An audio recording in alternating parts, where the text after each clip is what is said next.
Graça e a paz. Bem, hoje nós vamos continuar o estudo da Confissão de Fé de Westminster. Hoje vamos iniciar o capítulo 25 da Igreja. E os irmãos têm aí na Bíblia ou em algum aplicativo de celular, quiser acompanhar o texto da Confissão. Tema muito importante e perigoso, Nós, quando vamos falar da Igreja, a noiva de Cristo, nós não podemos nos desviar, nem por 1 milímetro, fora do que está na palavra de Deus, Então vamos iniciar lendo a palavra de Deus. O livro de Colossenses, a carta, a epístola de Colossenses, capítulo 1, versículo 18.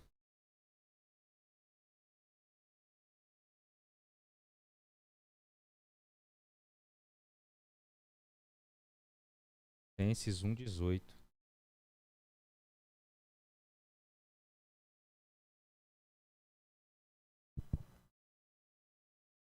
Depois está fazendo a leitura, os irmãos. Ele é a cabeça do corpo, da igreja. Ele é o princípio primogênito entre os mortos, para em todas as coisas ter a primazia. Então, ele quem? Cristo é a cabeça do corpo, da igreja. Ele é o princípio primogênito entre os mortos, para em todas as coisas ter primazia. Amém? Vamos orar.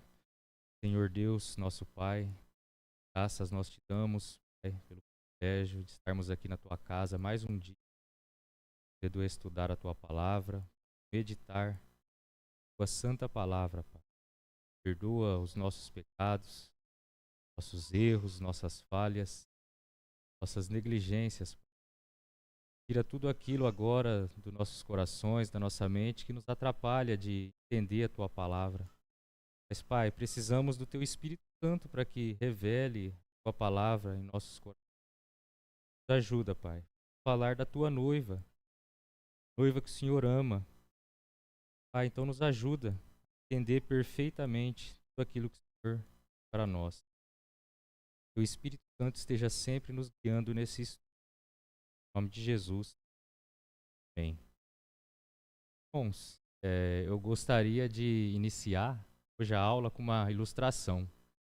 Imagine, um rei muito poderoso, um dos reis mais poderosos que já pisou nessa terra, ele vai fazer uma viagem, uma jornada, e ele tem uma noiva que ele ama muito, é a noiva que é a coisa mais valiosa do reino dele.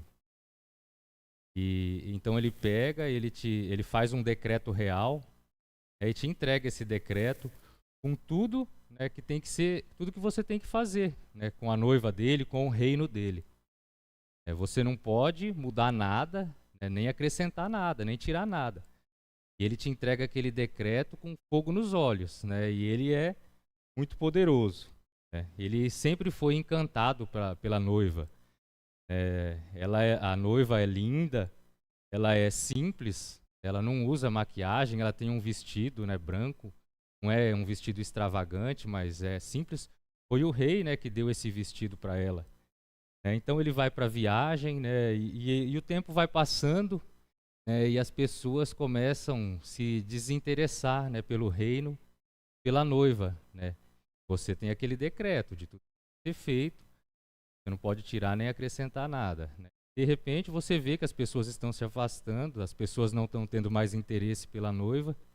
Aí você resolve trocar o vestido dela, fazer uma maquiagem nela, mudar o cabelo dela, para que esses homens carnais que perderam o interesse pela noiva, voltem a se interessar, por essa noiva, então você vai vestir ela como uma prostituta, para que esses homens carnais tenham interesse nela novamente. E é exatamente isso que essas igrejas que mudam a palavra do Senhor, que mudam o evangelho, fazem pensando em crescimento, pensando em atrair as pessoas para a igreja, remodelando a noiva. Né? No dia do juízo final, é melhor a gente temer pelo pastor, pelo missionário, pelo professor, que muda que a palavra de Deus, o que o decreto de Deus deixou, do que um ateu.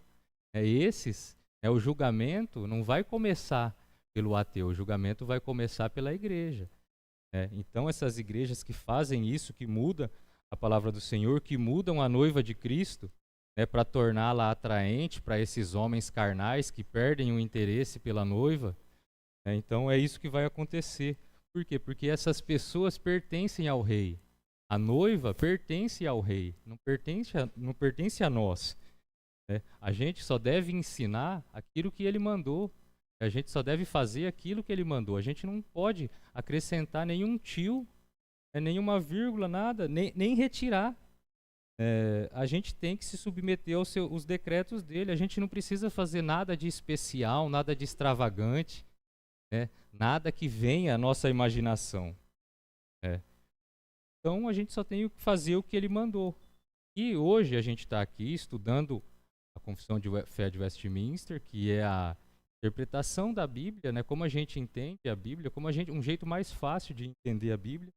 A gente não pode hesitar em nenhum minuto de afirmar a inspiração, a inerrância e a suficiência das Escrituras, porque se a gente vem ensinar a Bíblia, se a gente vai ensinar a Bíblia, se a gente vai ler a Bíblia, mas a gente não acredita na suficiência, na inerrância, na inspiração, então como que a gente vai acreditar naquilo que está ali? Para a igreja de Cristo, nós somos os mordomos. Somos apenas os mordomos. Não é a nossa prerrogativa inventar, planejar ou projetar nada. A gente tem que seguir o que está ali. Não foi pedido para Moisés fazer o templo conforme ele imaginasse, conforme viesse na cabeça dele, conforme ele achasse bonito. Foi pedido para Moisés seguir todos os mínimos detalhes que ele deveria seguir, tudo o que foi dito para ele no monte. A gente precisa entender isso. E hoje nós vamos começar o estudo da Confissão de Fé no capítulo 25 da igreja. Mais especificamente, o inciso 1 que vai falar da igreja invisível, ou igreja católica, ou igreja universal. Nós vamos entender esse termo católica, Antes de ir para o texto da confissão, hoje em dia, quem nunca ouviu dizer que a igreja é uma instituição humana? Quem nunca ouviu falar isso? A igreja é uma instituição humana, tem até CNPJ, ela é muito falha, ela tem cada vez menos significado para as pessoas. Sim, a igreja também é uma instituição humana, mas ela foi criada por Deus. Ela foi criada por Deus e por isso ela é importante. Por quê? Porque a igreja é a porta-voz de Deus nesse mundo. Nós, como igreja, a noiva de Cristo, somos porta-voz de Deus nesse mundo. Deus não fala mais com a voz que se ouve lá do monte, Deus não se manifesta teofanias, mas e fala com o homem por causa do nosso pecado. E a igreja hoje, a igreja fiel, a igreja que segue as Escrituras, é a porta-voz de Deus nesse mundo. E hoje nós vamos ver o que é a igreja de Cristo, qual deve ser nossa postura em relação a ela. Então, no inciso 1 aí do capítulo 25 da confissão, se os irmãos estiverem aí na Bíblia, no aplicativo do celular, quiserem acompanhar, eu vou estar fazendo a leitura.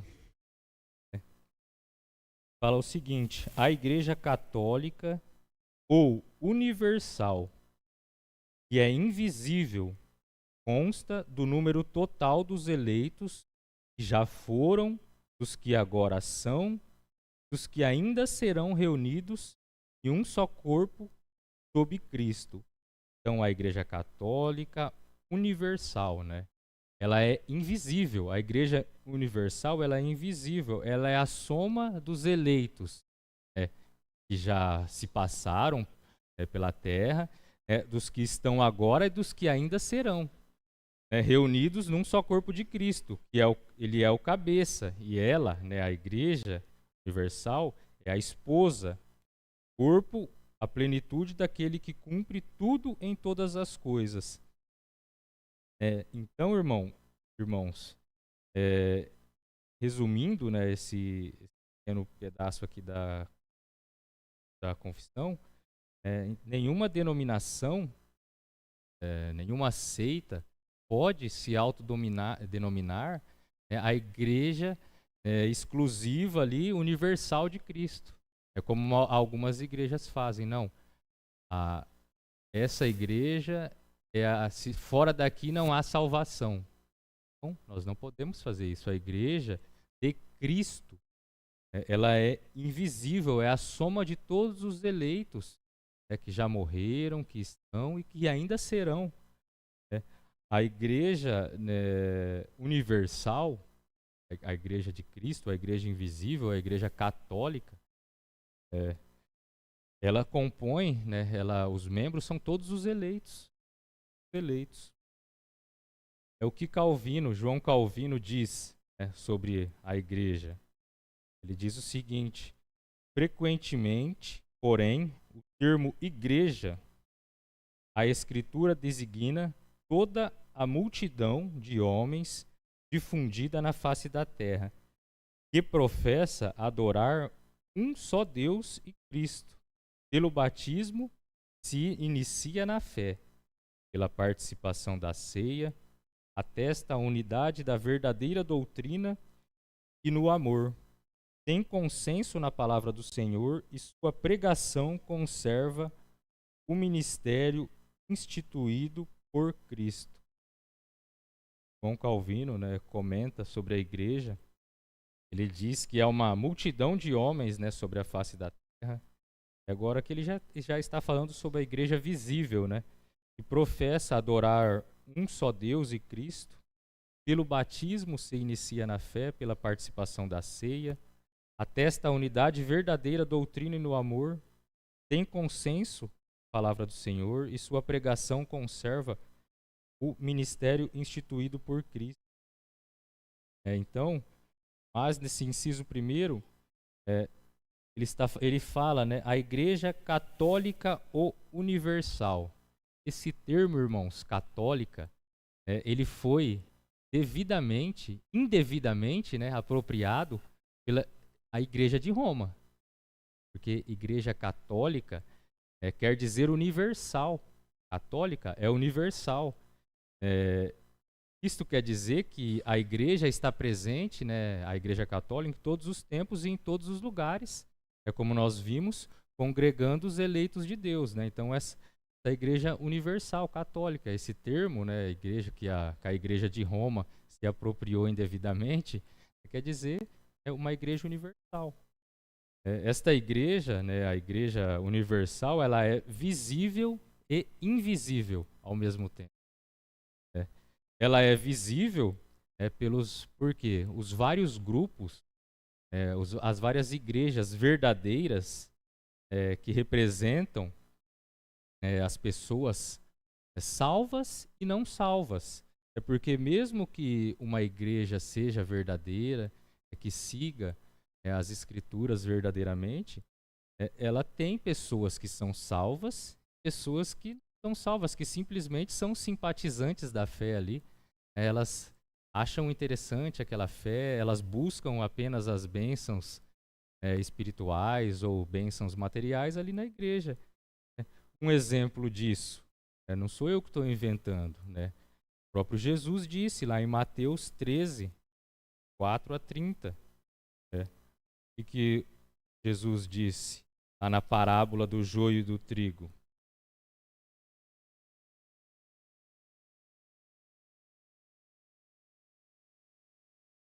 Aí ele disse: outra parábola lhe propôs, dizendo: o reino dos céus é semelhante a um homem que semeou boa semente no seu campo. Mas enquanto os homens dormiam, veio o inimigo dele e semeou o joio no meio do trigo. E retirou-se. Enquanto a erva cresceu, produziu fruto. Apareceu também o joio. Então, vindo os servos do dono da casa, lhe disseram: Senhor, não semeastes boa semente no seu campo? De onde vem, pois, o joio? Ele, porém, lhes respondeu: Um inimigo fez isso. Mas os servos lhe perguntaram: Quer que vamos e arranquemos o joio?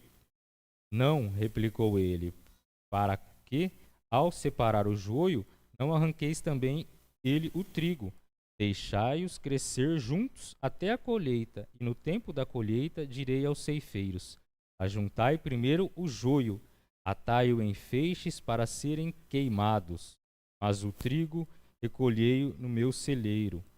Então, irmãos, Jesus ensinou que a igreja verdadeira também vai ter pessoas que não creem verdadeiramente, que não seguem verdadeiramente. E isso não quer dizer que a igreja verdadeira, né, que segue realmente as escrituras, vai ter somente pessoas regeneradas. Não. Vai ter pessoas que são salvas, vai ter pessoas eleitas, mas vai ter também apenas os simpatizantes da fé, é o que Jesus ensina. Então, a igreja visível, estamos falando da igreja visível, do joio e do trigo. Mas a igreja invisível, a igreja de Cristo é ao mesmo tempo visível e invisível. Mas a invisível, somente os eleitos a compõem. Os eleitos, nós já vimos, aqueles que já passaram por essa terra, que foram salvos, aqueles que estão ainda aqui e aqueles que vão ser acrescentados no futuro. Deus conhece sua igreja. Não é nós que temos que julgar quem faz parte ou não. Deus conhece em sua totalidade todos os membros. Deus conhece todos os membros, cada um. E em sua individualidade também. Ele conhece todos que são da igreja e ele conhece cada um pessoalmente. Conhece o Celso, conhece a Lígia, conhece a Ariane, conhece todo mundo. Deus conhece. Desde aqueles que já se passaram. Então, irmãos, a igreja universal, ela é visível e invisível. Nós temos que saber. E esse termo católica quer dizer universal. Não, esse termo, o termo, o sentido real da palavra, ele foi indevidamente apropriado pela Igreja de Roma. Como também nós sabemos que tem uma igreja, uma seita, que é Igreja Universal. Só porque está lá universal na placa, não quer dizer que é a Igreja Universal. Como nós vimos aqui, a Igreja Universal é a igreja invisível.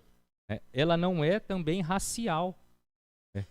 A Igreja Universal que Deus gerou ali na pessoa de Cristo, o seu Filho amado, ela não se identifica também com uma única raça. Como nós podemos ver em Apocalipse 5, 9. Alguém pode ler para mim Apocalipse 5, 9? Depois outra pessoa, Apocalipse 7, 9.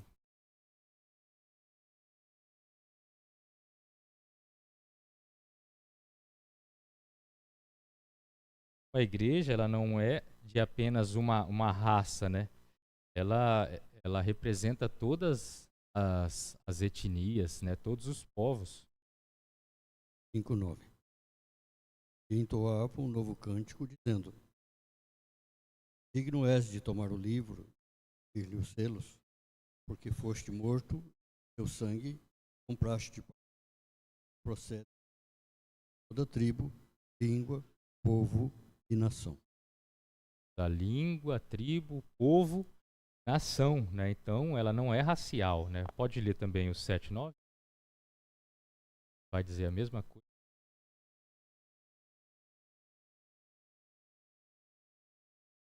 Depois destas coisas, vi, e eis grande multidão que ninguém podia enumerar, de todas as nações, tribos, povos e línguas, em pé, diante do trono e diante do Cordeiro, vestidos de vestiduras brancas, com palmas nas mãos. Então, irmãos, a Igreja Universal, ela não é racial. Ela não é apenas os judeus. Ela não é apenas os judeus. No Novo Testamento, no Velho Testamento, a Igreja de Cristo estava sim restrita ao povo judeu. Mas mesmo assim, sempre, né, víamos Deus acrescentando alguns, né, que não eram dos judeus. Nós temos até a prostituta, Raabe, que está até na genealogia lá de Jesus. Se nós formos estudar o livro de Jó, Jó não era judeu, mas a gente vê a fé dele que ele tinha, como Deus amava o servo Jó ali, até que permitiu tudo aquilo que ele passou. Então, no Velho Testamento, a igreja estava restrita, mas sempre Deus acrescentou ali os seus eleitos. Mas agora, né, no Novo Testamento, todos nós, né, todos os povos, línguas e raças foram acrescentadas. 1 Pedro 2,10 diz: vós sim, que antes não erais povo, mas agora sois povo de Deus, e não tinhais alcançado misericórdia, mas agora alcançastes misericórdia. Então, a universalidade da igreja inclui as pessoas de todas as raças, de todas as etnias, né, menos aquela cultura religiosa idólatra. Também, se aquela etnia, né, for totalmente idólatra, não podemos dizer que aquilo ali faz parte dessa igreja. A igreja ela é inclusiva. Todos aqueles que creem em Cristo, né, estão inclusos na igreja. Por quê? Porque ela é a menina dos olhos de Deus. Né? Não é apenas o judaísmo. Então, irmãos, a igreja ela não é racial. E também ela não se identifica com determinada cultura. Quem nunca ouviu Deus é brasileiro? Deus, a Igreja Universal, né, não se identifica com determinada cultura. No judaísmo, ele identifica-se com a cultura judaica, né, pois suas raízes são comuns: teocrática, lei, sacerdotismo e exclusivismo. E o romanismo liga-se a Roma, ao Vaticano, ao cristianismo, ao Vaticano ali, e espalha a sua cultura religiosa por todos os cantos da terra. Mas a igreja não se identifica com a cultura. Também o protestantismo, né, vincula-se ao luteranismo, ao calvinismo, e mantém ali as suas ligações com a Alemanha, com a Suíça, com a Holanda, com a Escócia. Até mesmo o pentecostalismo, né, que veio dos Estados Unidos, que tem uma identidade ali cultural com a música gospel, com interesses pragmáticos, imediatistas. Então, não. Toda religião que se vincula a uma cultura, judaísmo, catolicismo, luteranismo, calvinismo, mesmo sendo coerente com a Bíblia, não pode, né, ser chamado a igreja universal no sentido estrito. Porque nós vimos que a igreja universal são todos os eleitos. Porque nós não podemos afirmar que não existem pessoas salvas, pessoas eleitas fora, né, da igreja presbiteriana, fora do calvinismo. Não. Deus tem o seu tempo, vai abrir os olhos dos seus filhos, dos seus eleitos espalhados por toda a terra. Né? Então, a igreja universal, a igreja invisível, não é apenas os judeus. Tem judeus em todas as partes da terra. Então, a igreja universal é o referente ao judaísmo. Não. Por mais que eles estão ali, eles estão apenas se universalizando, né? Estão apenas se difundindo. Mas a igreja universal não se prende a uma raça, a uma cultura. A igreja de Cristo está, né, em qualquer cultura, mas a identidade de Cristo é sua ética e a Bíblia. Então, a igreja também não é racial, ela é universal, ela é invisível e ela não é racial. E ela não se confunde também, irmãos, com nenhuma seita.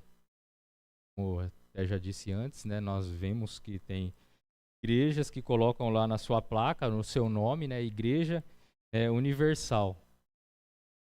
Pode confundir termo universal com o nome de uma seita. Não. A própria definição, né, não vai restringir ali qual é a igreja de Cristo. Determinadas seitas, né, ou igrejas, entre aspas, elas se identificam, né, com a verdadeira igreja de Deus, a verdadeira religião. Não, como nós estamos vendo aqui, isso não existe, né, a verdadeira igreja. A verdadeira igreja é universal. Uma igreja ou outra pode estar sendo mais fiel em seguir ali as escrituras do que outra, mas não existe a verdadeira igreja. Fora dessa igreja não há salvação, né, como afirmam também os testemunhos de Jeová, né? Não. A igreja universal de Cristo, ela não se prende a nenhuma denominação, a nenhuma cultura, nem a nenhuma nacionalidade. Igreja verdadeira de Cristo. Por quê? Porque a igreja verdadeira de Cristo, ela não veio da história. Não veio da história, não nasceu da religiosidade humana. A igreja é uma criação divina. É o fruto da revelação, um patrimônio de Deus entre os homens, cujo objetivo da igreja é manifestar a fé salvadora de Deus, da Trindade aqui nessa terra. Ela não veio da história, não veio da religiosidade, é uma obra de Deus. A igreja é uma obra de Deus. E essa igreja é invisível, como nós vimos. Por mais que ela esteja contida na igreja visível também, em denominações cristãs bíblicas. Igrejas bíblicas. Ela não se delimita particularmente a nenhuma. Nós vimos, mesmo na igreja bíblica, a igreja verdadeira, há também o joio, mas a igreja universal, católica, a igreja invisível, a igreja de todas as eras, não existe nenhum ímpio vestido ali com as vestes do Cordeiro. A igreja ela está unicamente exclusiva com seus eleitos, aqueles que foram justificados em Cristo, a igreja invisível. Então, irmãos, a igreja invisível não se volta para si mesma também.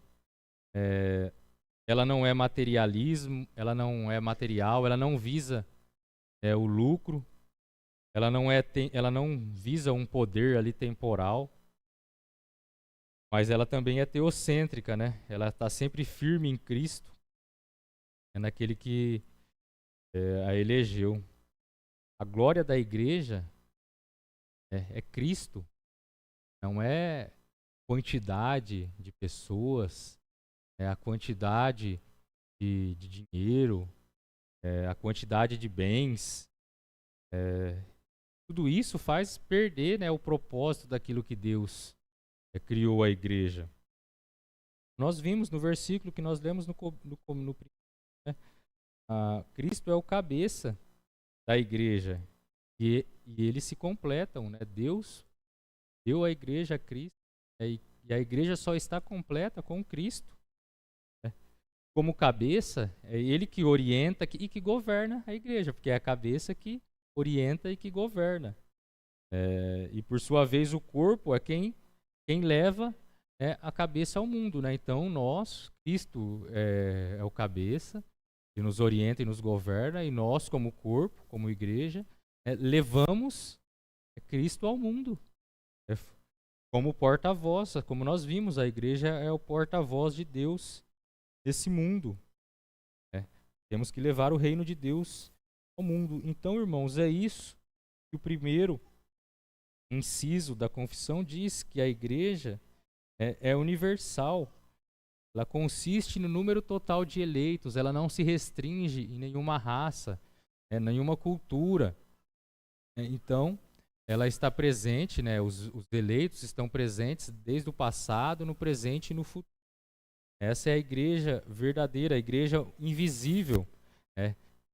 E ela faz parte, a igreja visível, os membros verdadeiros da igreja visível, e todos aqueles do passado e aqueles que ainda vão estar presentes essa igreja. Então vamos passar para o inciso segundo da confissão, que diz o seguinte: a igreja visível também é católica ou universal, sob o evangelho, não sendo restrita a uma nação, como antes sob a lei, consiste de todos aqueles que pelo mundo inteiro professam a verdadeira religião, juntamente com seus filhos.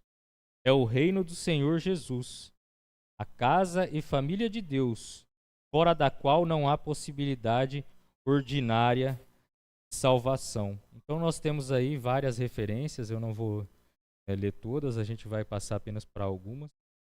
Então, irmãos, esse texto, né, uma linguagem difícil de entender, está dizendo, né, que a pluralidade, né, da igreja visível é um fato constatado. Ele diz aqui, né, que não sendo restrita a nenhuma nação, como antes sob a lei. Antes, na lei, nós vimos no Velho Testamento, estava restrita ao povo judeu, a igreja estava restrita ao povo judeu. Todos os outros povos, Deus elegeu uma nação ali para ser seu povo, os judeus.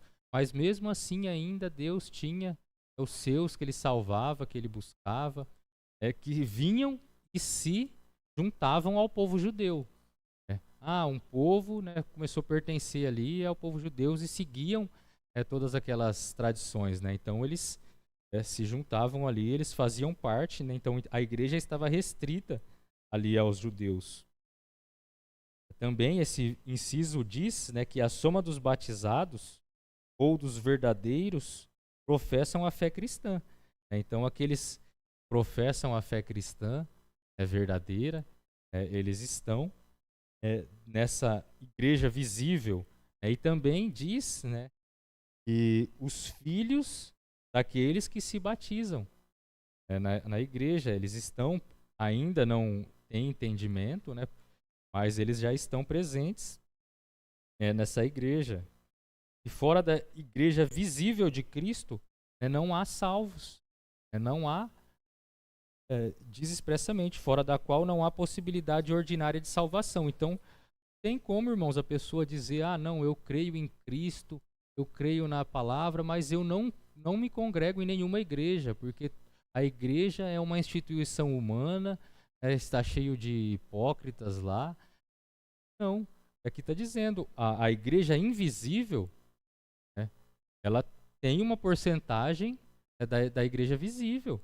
Então não tem como a gente afirmar que a gente crê em Cristo, que a gente é salvo, que a gente é regenerado, se a gente não faz parte de uma igreja visível. Então a gente precisa disso, né? É o que a própria Constituição diz, não há meio ordinário de salvação.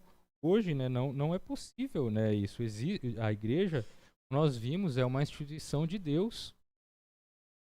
É o que 1 Coríntios 2, 12, 13 diz. Pode ir.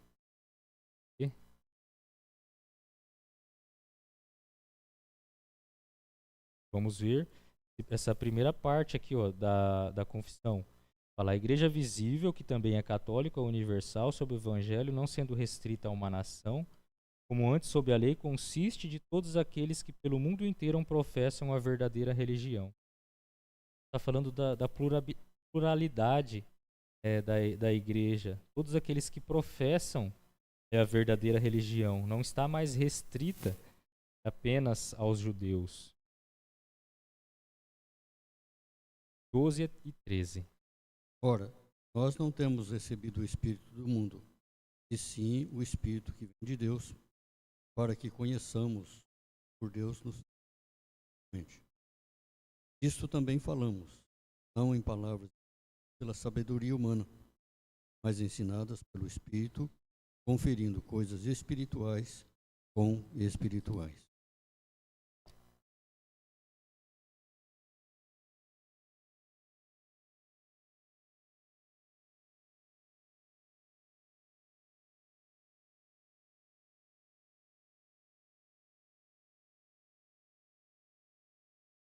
o capítulo 12.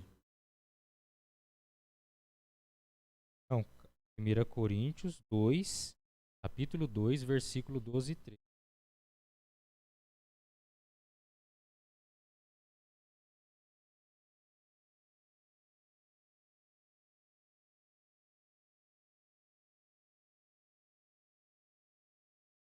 Era esse daí mesmo, então eu passei, é 12, irmão.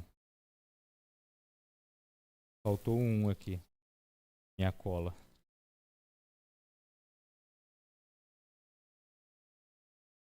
O 12, 12 e 13. 12, 12 e 13. Porque assim como o corpo é Isso aí. temos muitos membros, e todos os membros, sendo muitos, constituem um só corpo.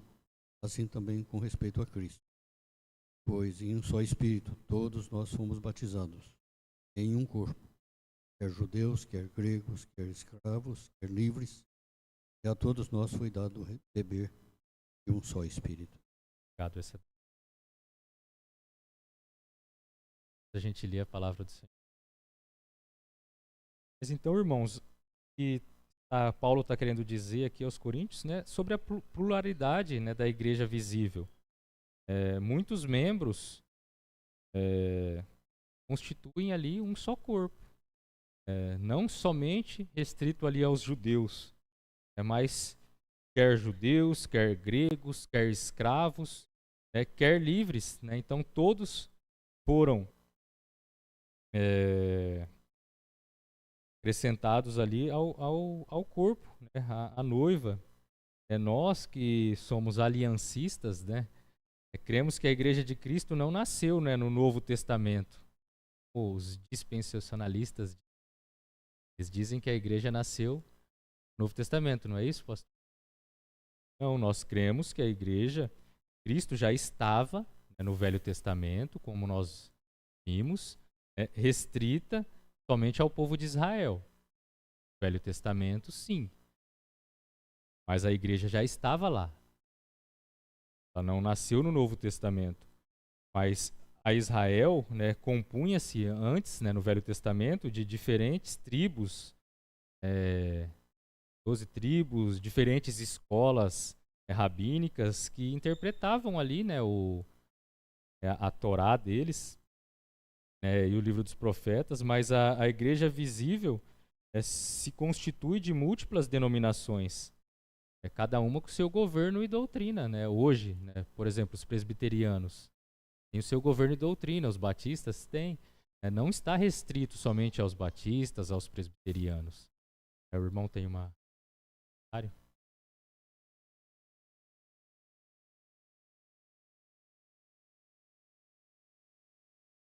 Aí, capítulo 1 também é bem ilustrativo. Capítulo 1, versículo 1 e 2. Paulo, chamado pela vontade de Deus para ser apóstolo de Jesus Cristo, e o irmão Sóstenes, à igreja de Deus que está em Corinto, aos santificados em Cristo Jesus, chamados para ser santos, com todos os que em todo lugar invocam o nome do Senhor Jesus, Senhor nosso e Deus. Mais um excelente exemplo, né? Todos aqueles que são santificados, todos aqueles que invocam o nome do Senhor Jesus. E aqui fala ao mesmo tempo da igreja local e também universal, né? Porque com todos, sim, com todos que invocam o nome do Senhor Jesus em todo lugar, né? A igreja que estava em Corinto, Paulo sempre se refere, né? A igreja de Corinto, a igreja de Roma. Então, ele já mostrava que a universalidade ali da igreja é invisível. Naquela igreja de Corinto, tinha salvos e não salvos, eleitos e não eleitos. Nós vemos que muitos, né, exemplos na palavra do Senhor, daqueles que queriam seguir a Cristo apenas por bênçãos ou para ter algum lucro, né, até alguns lá vendiam, quis pagar em dinheiro o poder do Espírito Santo. Então, é isso, mais um exemplo. Mas a palavra do Senhor sempre mostra isso, né? E sempre a centralidade da palavra sempre é voltada para Cristo. ele é o cabeça, ele é o sentido. A igreja sem Cristo, nos guiando, não tem sentido. Então, a igreja visível, ela é constituída de várias denominações. Mas denominações seguem as doutrinas básicas, as doutrinas essenciais de Cristo. Porque é difícil, né, alguém dizer que crê que a salvação é somente se você fazer caridade, somente se você fazer boas obras, que você vai para o céu, né, que você obtém a salvação. Então está indo contra algo essencial ali, né, que a salvação é somente pela graça, né, de Jesus. Não, eu creio em Deus, mas eu não creio que Jesus veio, morreu na cruz pelos meus pecados. Não, eu creio em Deus, mas não creio, né, na Trindade. Então é difícil. Então a igreja visível constitui, né, dessas múltiplas denominações, cada um tem o seu governo, mas denominações que afirmam, né, as doutrinas essenciais. Algumas podem divergir em algumas questões teológicas periféricas, né? O batismo tem que ser somente por imersão. Não, pode ser por aspersão. Algo periférico, não é algo essencial. Então, eu listei aqui algumas que o texto do livro que eu estava estudando trazia como essencialidade, né, para a igreja ser aceita como uma igreja de Cristo, realmente, né? A primeira, que a Escritura, né, a Bíblia, é a única razão de fé e prática, nossa norma de comportamento. Então, a palavra do Senhor é a nossa única nosso único meio de fé e prática e nosso comportamento. Não, a palavra do Senhor, mais a interpretação dos homens, mais o livro de Ellen White, mais alguma coisa, mais a tradição da igreja. Não, a palavra do Senhor é a nossa única razão de fé e prática, a nossa norma de comportamento. Então é difícil uma igreja que afirma que a Bíblia não é a única razão de fé e prática, que a tradição da igreja está acima da Bíblia, ser uma igreja, né, realmente fiel ali, que está sendo uma igreja de Cristo. Deus pode permitir ali por um tempo, mas que essas denominações, né, se arrependam, né, e voltem-se somente às Escrituras, né? Hoje nós, como presbiterianos aqui, temos a nossa única razão de fé e prática é a palavra do Senhor, mas isso não é uma tradição da igreja, é da reforma, a reforma protestante. Nós vimos ali que a Bíblia é a nossa única razão de fé e prática. A confissão de fé nada mais nos ajuda, é como a gente interpreta a palavra do Senhor, nos ajuda a entender a palavra do Senhor. Outro ponto que é básico, né, para uma igreja ser considerada uma igreja fiel a Cristo, a Trindade como Deus único, eles sendo igualmente divinas, coexistentes e consubstanciais e coiguais as pessoas trinitárias, Pai, Filho e Espírito Santo. Então, uma igreja que não crê na Trindade já está totalmente fora, né? A gente até lá no credo, então nós cremos, né, no Pai, no Filho e no Espírito Santo. Eles são iguais, coexistentes, como pessoas da Trindade. Também, mais da morte vicária de Cristo para a salvação de todos aqueles que nele creem, sendo o sumo sacerdote universal, eterno e completo e plenamente suficiente. Então, uma igreja, né, uma seita não crê na morte vicária de Cristo para a salvação de todos aqueles que nele crê. E ele é o nosso sumo sacerdote universal, eterno e completamente suficiente. Então, não está ali em consonância com a palavra do Senhor. E a palavra diz que a morte de Cristo é necessária, realmente aconteceu para a salvação de todos aqueles, né? Aí uma denominação não. Cristo foi apenas um profeta, foi apenas um grande homem, né? Não, nós cremos ali, a igreja verdadeira crê. A palavra do Senhor toda é voltada para Cristo, para a morte de Cristo. Os profetas já anunciavam essa morte de Cristo para a salvação de todos aqueles que crescem nele, né? Então, é essencial. Nós não podemos nos divergir disso ou aceitar como irmãos, né, algumas denominações que não afirmam isso, que Jesus não morreu na cruz pelos nossos pecados. E também da justificação pela graça mediante a fé em Jesus Cristo, dispensando qualquer cooperação humana na obra de redenção. Né? Então, arminianos acreditam na salvação pelas obras. Não, a justificação pela graça é uma doutrina essencial. Nós não podemos divergir disso. Eu estou aqui na igreja presbiteriana, mas eu creio na salvação pelas obras. Você tem que orar, irmão. Porque a palavra do Senhor é clara, né? Salvação é somente pela graça. Não é 99,9% Deus e 0,1% homem. Não, é 100% Deus. Se nós cremos, é pela graça. Ele nos dá esse presente. A fé é um presente. A fé não é pela nossa convicção. Não, eu li muito a Bíblia, eu estudei muito, por isso eu tenho fé. Não, é lógico que isso vai nos ajudar depois na nossa santificação. Mas a fé é um presente de Deus. É para nós recebermos essa justificação pela graça.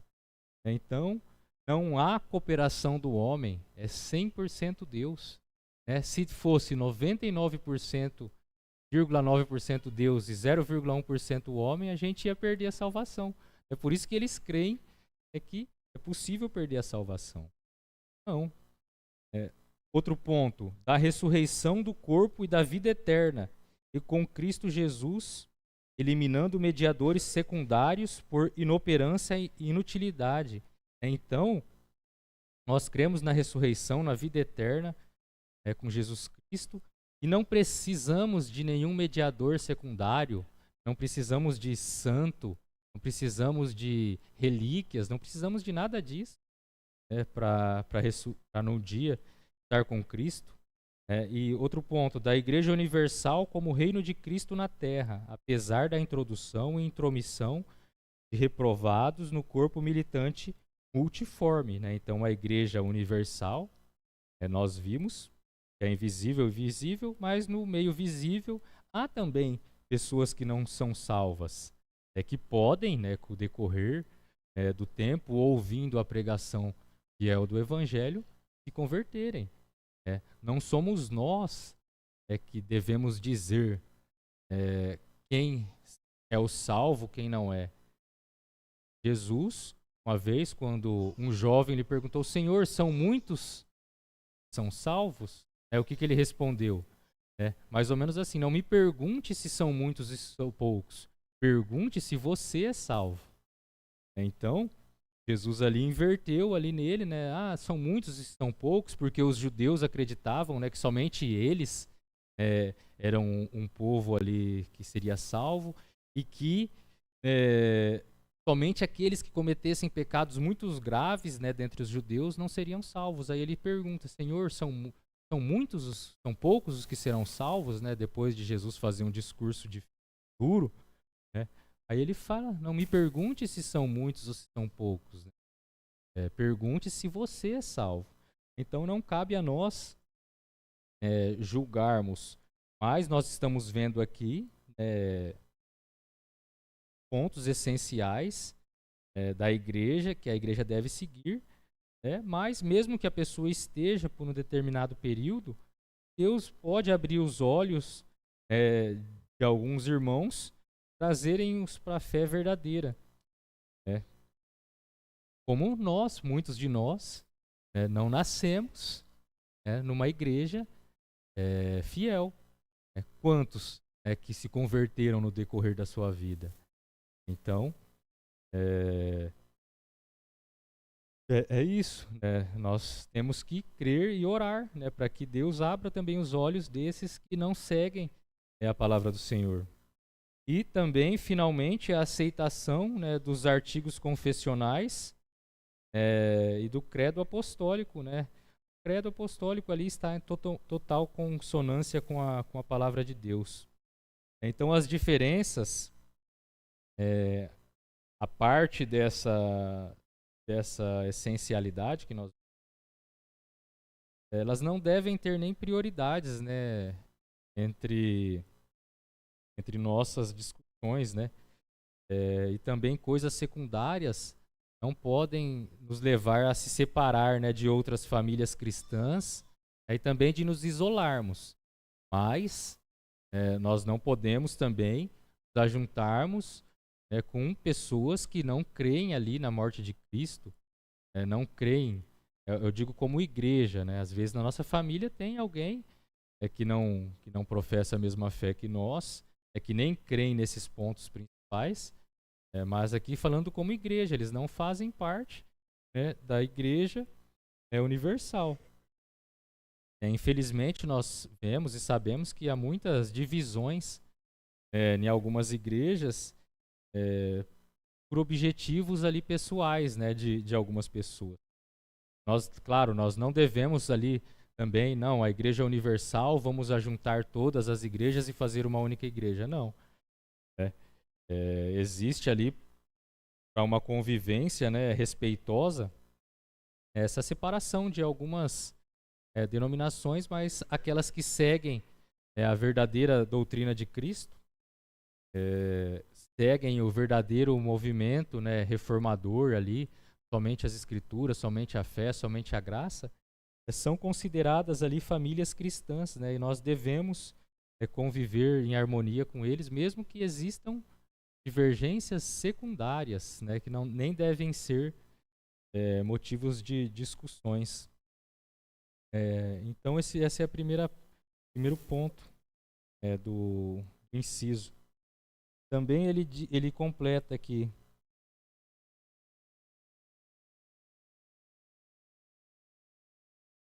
juntamente, perdão, irmãos,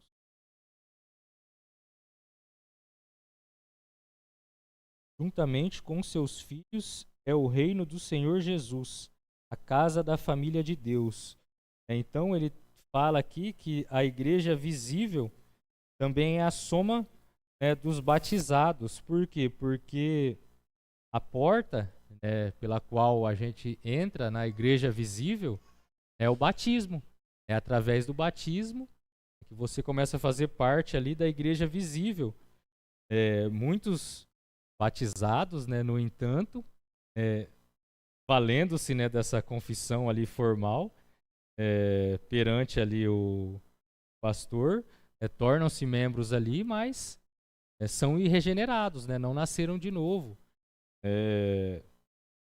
Embora, né, o batismo é correto, tem pessoas que acham que vão obter a salvação ali simplesmente por se batizarem, né? Não precisam mudarem as suas vidas, não precisam se arrepender dos seus pecados. Simplesmente eles têm, né, a mente ali conformada com algum ponto teológico, né, mas não se arrependeram dos pecados, né, não têm os corações arrependidos. Apenas escolheram, né, uma denominação, porque gostaram, não, eu gostei ali daquele tipo, né, de igreja, os irmãos são muito receptivos, vou me batizar, vou fazer parte ali, né? Mas não se tem os corações regenerados, né? Sim, a porta para entrarmos na igreja visível, como está dizendo, é o batismo, né? Mas também precisamos ter nossos corações regenerados.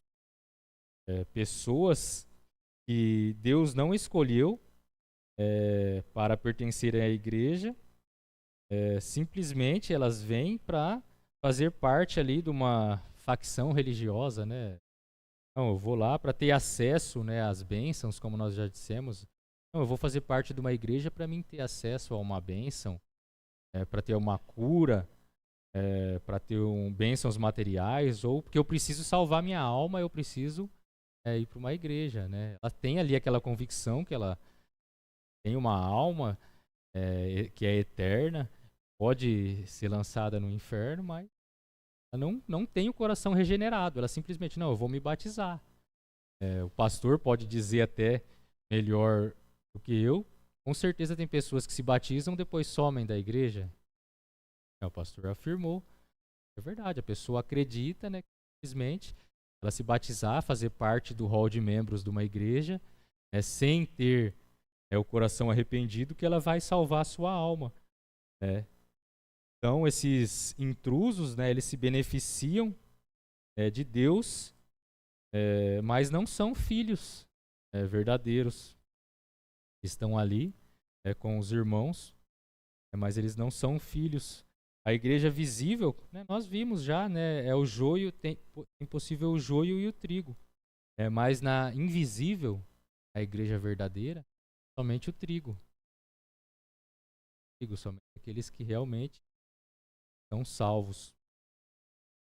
Então, irmãos, todos os membros da igreja visível, em qualquer denominações, verdadeiramente cristãs, são exteriormente professantes, professam a mesma fé, né? Então, mesmo de outras denominações, professam a mesma fé. Porém, né, não há crentes regenerados, também há crentes não regenerados, né, Deus tem, né, os seus filhos reais, legítimos, mas no meio deles ali tem também os que não fazem parte, não se arrependeram verdadeiramente e não creram em Cristo. Mas Deus conhece cada um, Deus conhece toda a sua igreja, Deus conhece cada membro, se eles realmente se arrependeram ou não. Como irmãos também, né, nosso corpo humano, às vezes, alguma célula cancerógena, tem câncer, né? O câncer começa ali numa pequena célula, né? Então aquela célula ali de um câncer não faz parte do nosso corpo. A igreja também é a mesma coisa. Falsos crentes estão ali, né, no corpo como uma célula cancerígena, contaminando aquele corpo. E às vezes, né, um câncer nos fragiliza muito.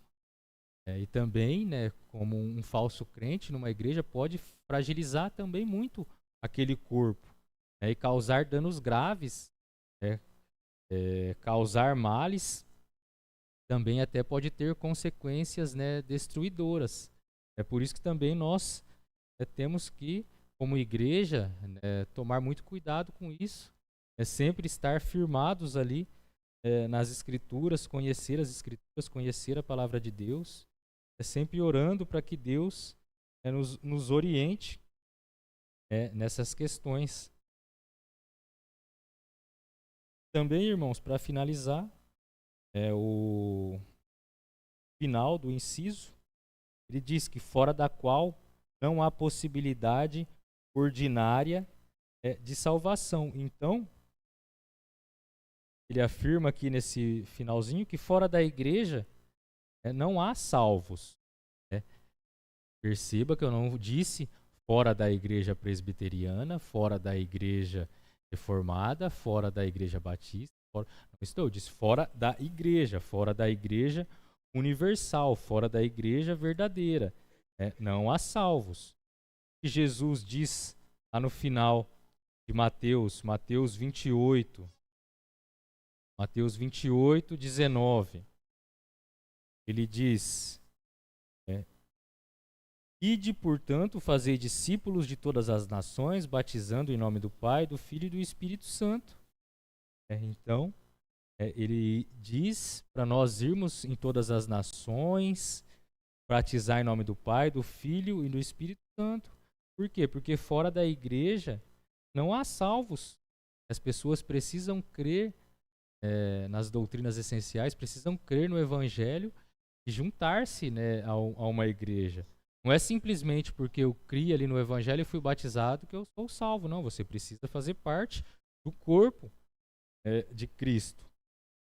A igreja ensina as Escrituras, né, que é o corpo de Cristo, a videira verdadeira, o edifício sagrado, a nossa família da fé está na igreja. A comunhão dos santos, né, vários nomes, a comunhão dos santos, a esposa de Cristo. Por quê? Porque fora da igreja não há salvos.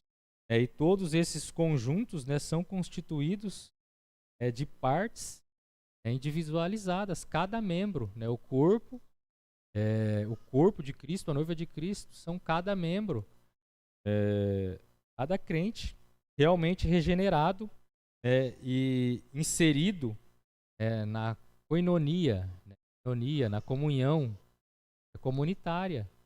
Então, cada membro inserido na comunhão comunitária da igreja. Portanto, fora da igreja invisível, que parcialmente se visualiza nas comunidades visíveis, não há salvo. Não há salvo.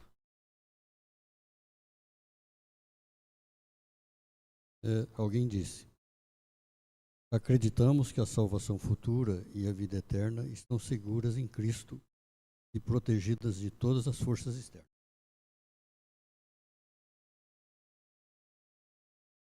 E a importância dos pontos e as vírgulas. Quem disse isso foi Armínio. Veja, quem disse isso foi Armínio.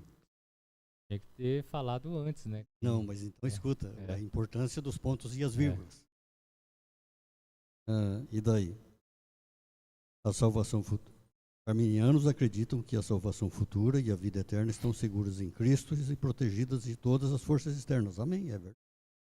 É verdade? É verdade. Vírgula. Mas, aí aqui é a vírgula, né?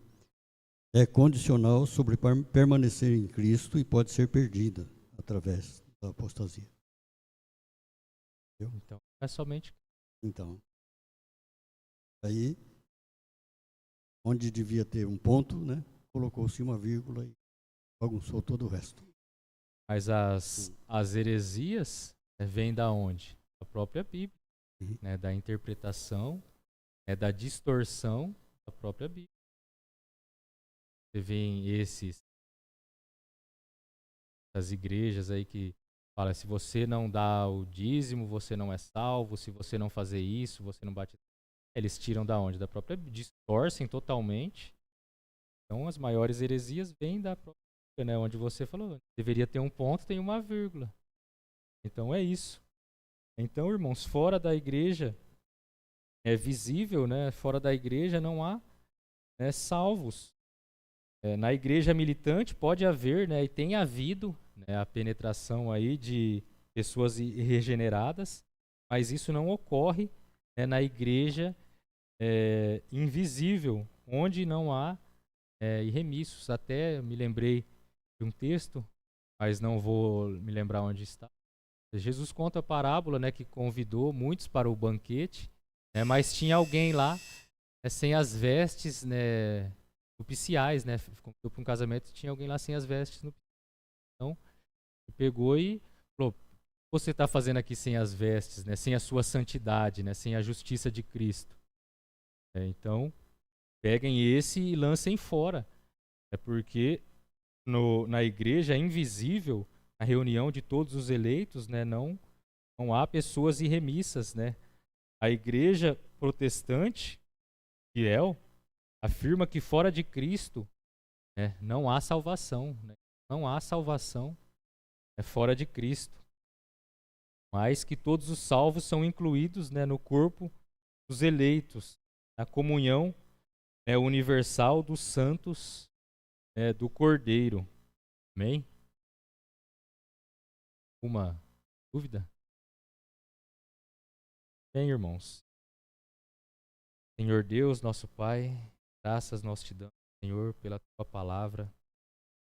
Graças nós te damos, Pai, porque um dia, Senhor, constituiu a igreja, um corpo, colocou o nosso Senhor e Salvador Jesus como cabeça.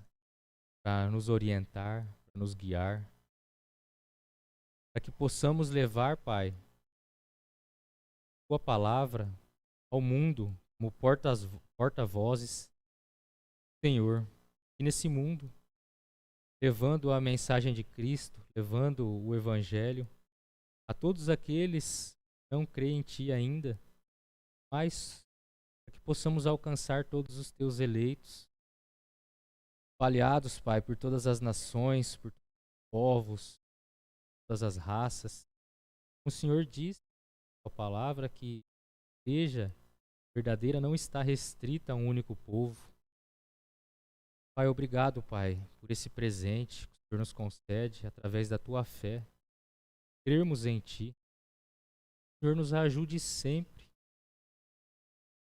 através da Tua palavra, através do Teu Espírito Santo, a permanecermos firmes, permanecermos fiéis à Tua palavra. E não retiremos nada, nem acrescentemos nada para agradar pessoas, pensando em crescimento, pensando em a cultura que se molda. Pai, nos ajuda, nos fortalece, aumenta a nossa fé, guia todas as coisas, abençoa tua noiva, Pai, abençoa a tua igreja, nos orienta, nos guia. Precisamos, Pai, de Ti. Sem Ti, nada podemos fazer. Perdoa os nossos muitos pecados, nossas falhas, muitas vezes que somos negligentes, muitas vezes que fazemos coisas que entristecem o Teu Espírito Santo. Perdoa e nos ajuda. Nos ajuda, Pai. Nos ajuda em todas as coisas. Nos conforma, Pai, à imagem do Teu Filho. Conforma a Tua noiva, à imagem do Teu Filho. Em nome de Jesus. Amém.